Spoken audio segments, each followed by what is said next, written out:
I get this question all the time. Devin, what's the simplest weekly dashboard for a faceless channel if I only want 5 metrics? Use this exact stack and only review it once a week. Number 1, videos published versus plan. If you plan 3 videos and shipped 1, analytics are not your main problem. Execution is. Number 2, first 7-day impressions per upload. This tells you whether YouTube is even giving your topic and packaging a chance. Number 3, click-through rate on those new uploads. If impressions are decent but CTR is soft, your title and thumbnail are the bottleneck.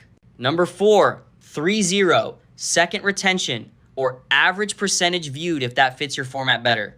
If people click and leave early, the hook, pacing, or script needs work. Number 5, watch time per upload in the first 7 days. That's your combined score, because it reflects topic, packaging, and retention working together.